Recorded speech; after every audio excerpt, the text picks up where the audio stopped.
Salam Skapsa bisa, santun menuju prestasi dalam kompetensi.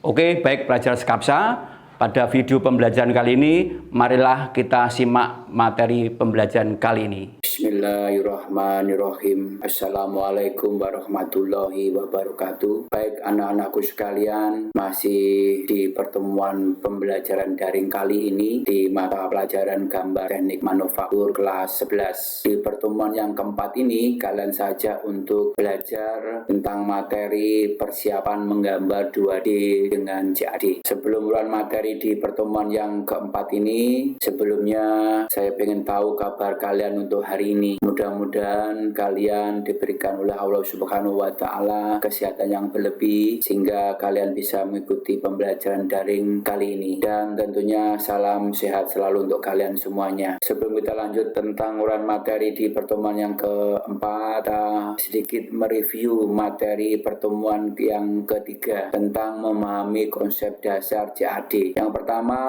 pertemuan yang ketiga kemarin kita sudah mengetahui tentang perkembangan CAD. Yang kedua, tentang sistem koordinat di CAD. Itu ada koordinat kartesius, ada koordinat polar, ada koordinat relatif. Terus kalian juga kemarin sudah tahu tentang bagaimana cara menjalankan pertama program AutoCAD. Kemudian yang kita gunakan adalah program AutoCAD 2015. Bagaimana cara kalian membuka program tersebut, juga menyimpan gambar yang telah kalian buat bisa disimpan di dalam program AutoCAD 2015 itu. Terus juga bisa menutup program AutoCAD. Terus selain itu juga kalian pada pertemuan yang ketiga kemarin itu sedikit tentang mengenal toolbar. Kemarin juga ada toolbar standar, toolbar drawing, toolbar modify, dan toolbar dimension. Ya ini ya, jadi ini toolbar di AutoCAD ya.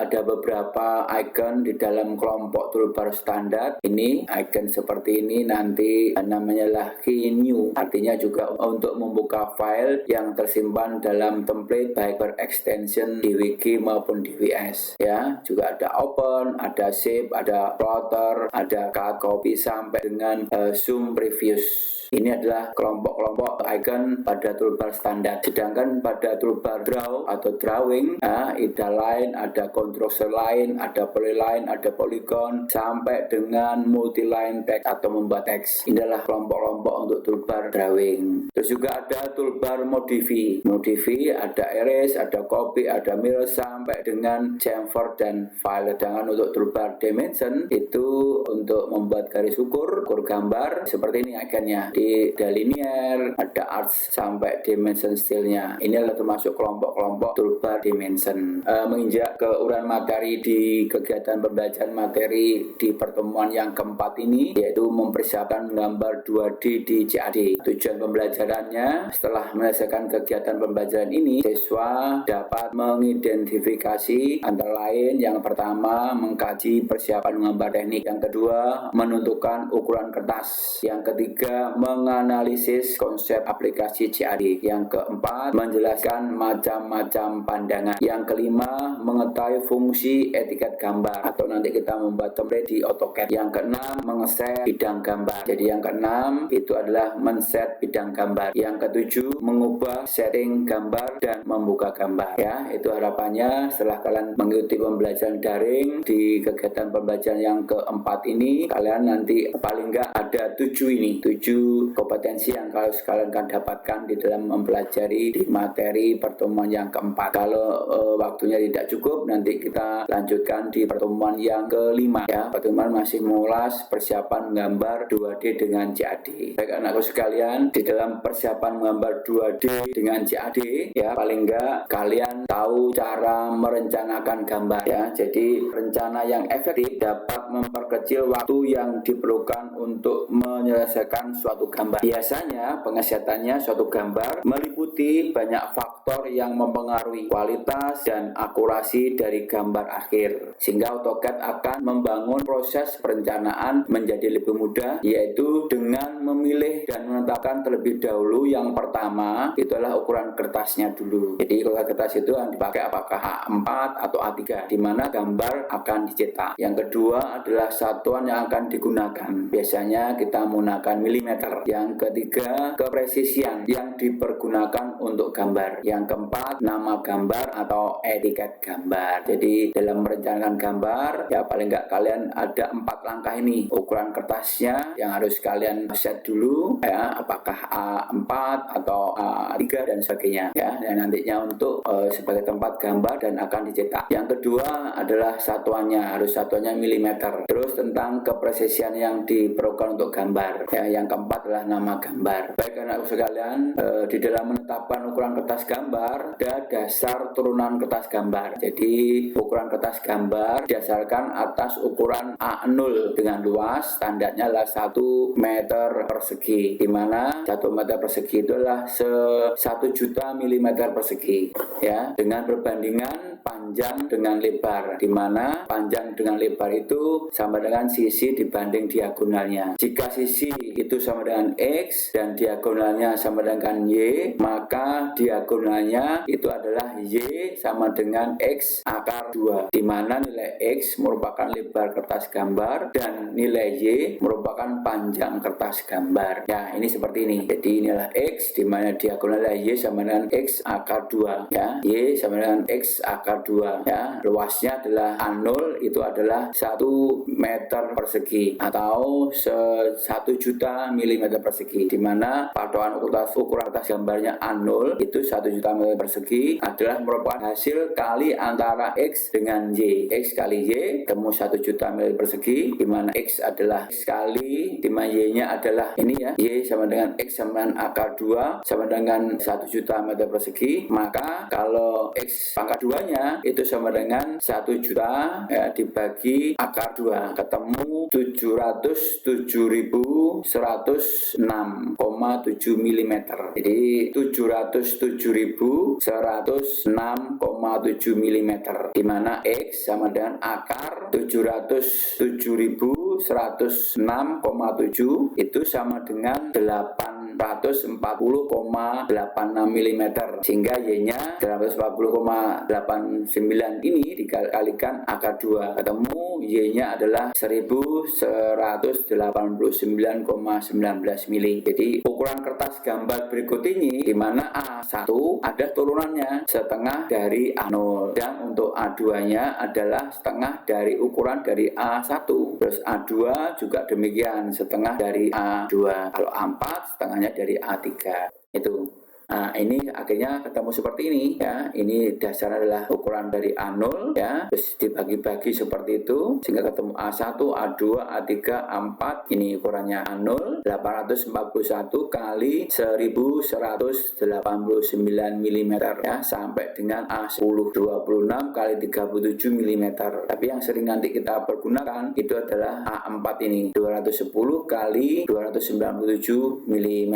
Dari ukuran kertas tadi itu ada area gambar, ya, seperti ini area gambarnya nanti. Ini adalah ukuran kertasnya, model berdiri, nanti namanya portrait, ya, atau sistem vertikal. Ada yang tidur atau sistem landscape, di mana kertas gambar itu ada area gambarnya, ya, sehingga ada batas-batasnya. Batas atas, ini batas atas, batas bawah, ada batas samping kiri dan samping kanan, di mana sudah ditampilkan seperti ini. Jadi A0 sampai A5, di mana sisi kirinya A0 atau batas kanannya itu mesti 20 mili. Semuanya 20 mili. Sedang batas atas, ya, itu pada ukuran A0, A1, A2, A3 ini adalah semuanya sama. Sisi atas, ya, batas atasnya, batas kanannya, batas sisi bawahnya semuanya 10 mili. Sedang untuk A4 dan A5 batasnya adalah 5. Batas sisi atasnya itu 5, sisi kanannya itu ada juga 5, sisi bawahnya juga 5 pada ukuran kertas A4 dan A5. Itu ketentuan batas marginnya.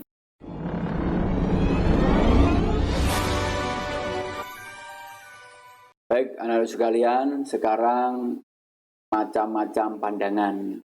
Jadi kegunaan pandangan ini adalah untuk memberikan informasi lengkap pada suatu benda 3 dimensi dengan gambar proyeksi ortogonal. Maka diperlukan lebih dari satu bidang proyeksi, yaitu yang pertama adalah gambar proyeksi pada bidang proyeksi di depan, disebut adalah pandangan depan. Sedangkan untuk gambar proyeksi pada bidang proyeksi di atas, disebut adalah pandangan atas. Yang berikutnya adalah gambar proyeksi pada bidang proyeksi di sebelah kanan, disebut adalah pandangan samping kanan. Ya, ini. Jadi pandangan atau proyeksi itu ada dua. Yang pertama adalah proyeksi di kuadran yang pertama atau proyeksi Eropa. Nanti simbolnya seperti ini dalam etika gambar. Nanti kalau simbolnya seperti ini berarti gambar itu adalah proyeksi untuk proyeksi Eropa. Ada 3 pandangan ya. Yang ini, yang F ini adalah pandangan samping kanan, yang D adalah pandangan depan, yang H adalah pandangan atas ya. Sedangkan untuk proyeksi di kuadran yang ketiga atau proyeksi Amerika, nanti kamu dapatkan di etika gambar harus ada simbol ini. Kalau gambarnya dia menggunakan proyeksi Amerika, ini simbolnya seperti ini, di mana ini adalah D adalah pandangan depannya,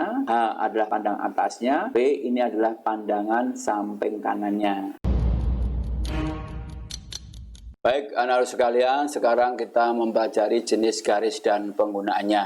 Di dalam gambar manufaktur, gambar adalah bahasa grafis yang menggunakan sejumlah garis, simbol, kata, atau keterangan yang menjelaskan produk yang akan dimanufaktur atau dibangun. Konvensi atau ketentuan garis adalah standar yang berdasarkan tebal dan jenis garis yang direncanakan untuk memperjelas keterbacaan gambar. Sedangkan jenis garis yang dapat dikerjakan pada sistem CAD yaitu yang pertama adalah garis objek atau objek lain ya, atau disebut juga garis visible, adalah garis tebal yang digunakan untuk menunjukkan outline atau kontur suatu objek. Garis objek atau garis gambar adalah jenis garis yang paling umum digunakan pada gambar. Ketebalan garis ini adalah 2 kali ketebalan garis tipis. Kalau misalnya garis tipisnya adalah 0,25, berarti garis objek atau garis objek lainnya atau garis gambarnya adalah 0,5 mili. Sedangkan kalau garis tipisnya tebalannya 0,35, berarti garis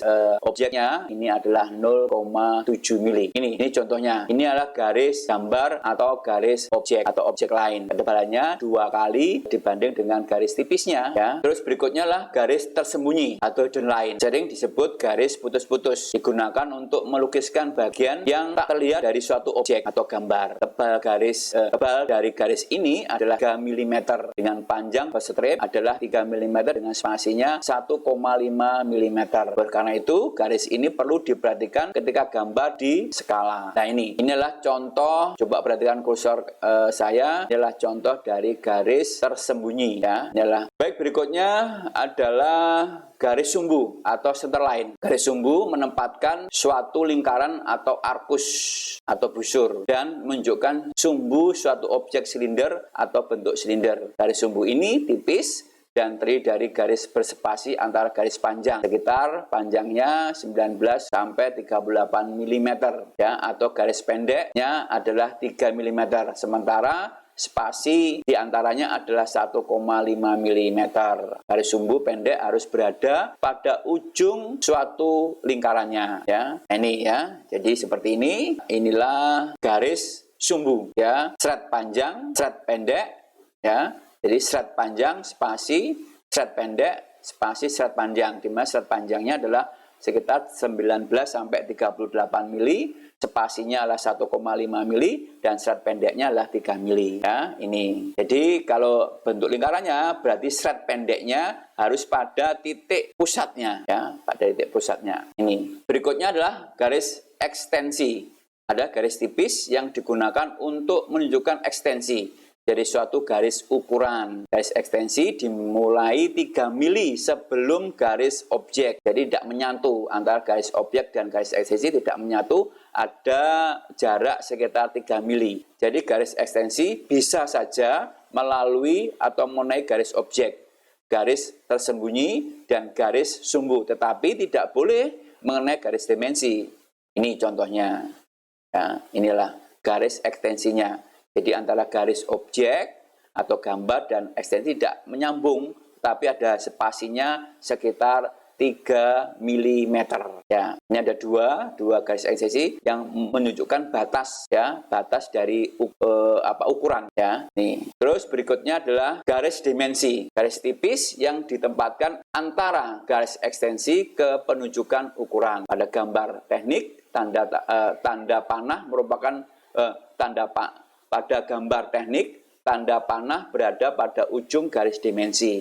Kecuali pada gambar arsitektur yang menggunakan garis miring dan atau titik ya. Pada ini contohnya. Ya ini garis ekstensinya, ini adalah garis dimensinya. Pada ujung-ujungnya itu ada tanda panahnya ya. Terus untuk nilai ukurannya, nilai ukur itu di atasnya garis dimensi. Terus berikutnya garis leader atau garis penunjukan adalah garis tipis yang digunakan untuk menghubungkan suatu catatan khusus terhadap suatu bagian pada gambar. Pada garis ujung, ya, pada ujung garis penunjukan pada gambar yang ditunjuk dilengkapi dengan tanda panah pada ujungnya. Pada bagian catatan terdapat bahu. Ya, sekali lagi pada ujung garis penunjukan, pada bagian gambar yang ditunjuk dilengkapi dengan tanda panah pada ujung lainnya atau pada bagian catatan terdapat bahu. Ya, ini adalah garis leader atau garis penunjuk. Terus garis bidang tampak atau bidang pemotongan. Garis bidang pemotongan adalah garis tebal untuk mengidentifikasi suatu penampang atau seksi. Garis bidang tampak adalah sama dengan garis bidang pemotongan yang digunakan untuk mengidentifikasikan lokasi dari suatu tampak. Ya, terus berikutnya adalah garis seksi atau aksir.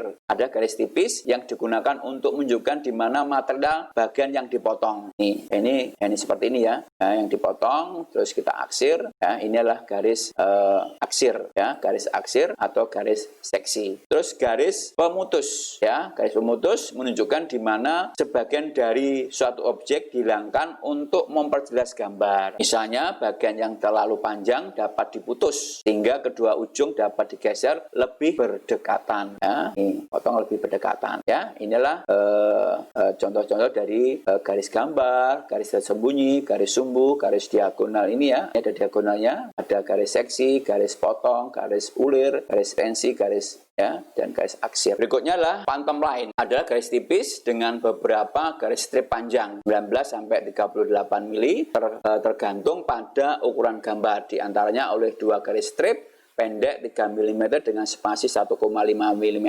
Garis phantom digunakan untuk menunjukkan detail-detail berulang. Juga posisi alternatif dari suatu bagian yang bergerak. Terus ada juga garis rantai. Adalah garis tebal yang terdiri dari rangkaian strip panjang dan strip pendek. Garis ini berfungsi untuk menunjukkan di mana bagian dari permukaan yang dekat dengan garis rantai memerlukan perlakuan khusus.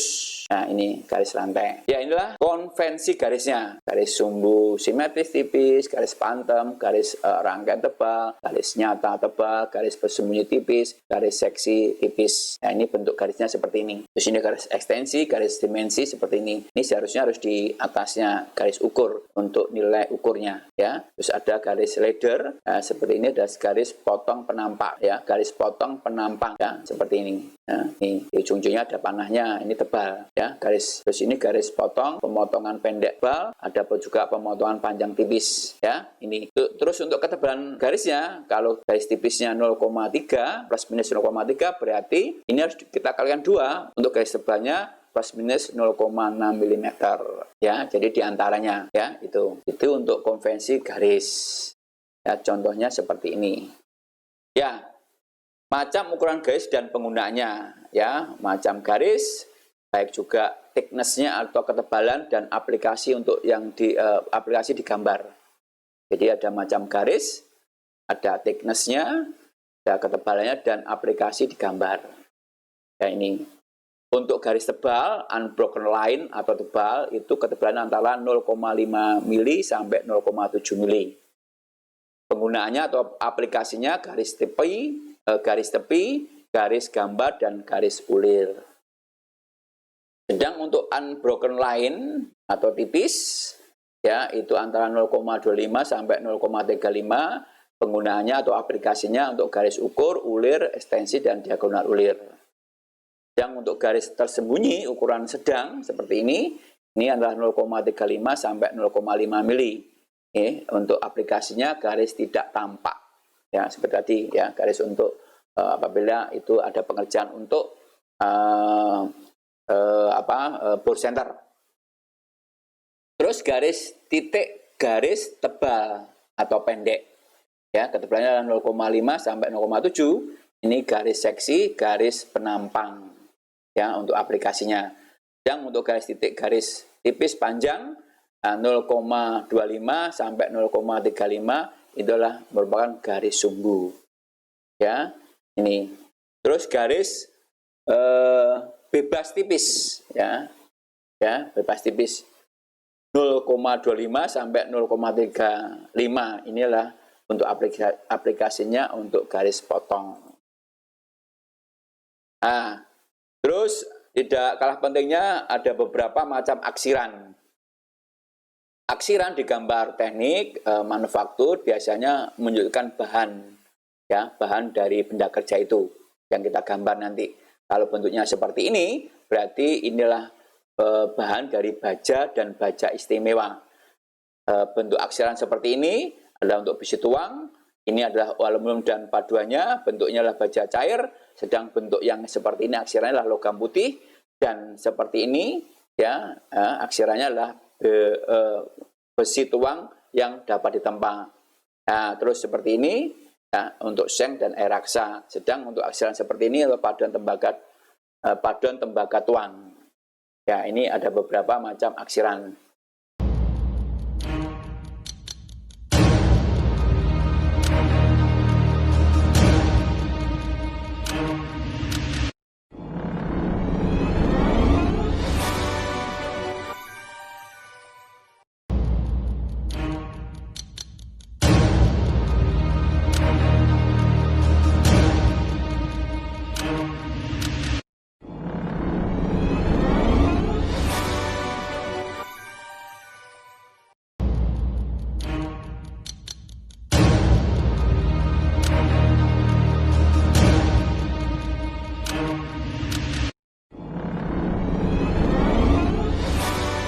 Baik pelajar Skapsa, demikian materi kali ini.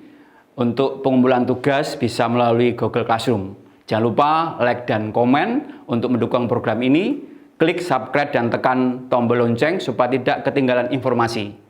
Dan share jika menurut kalian video ini bermanfaat untuk orang lain. Sampai jumpa di video kita selanjutnya. Salam Skapsa bisa. Sekolah Berbudaya Industri berkarakter wirausaha menjadi idola sekediri raya.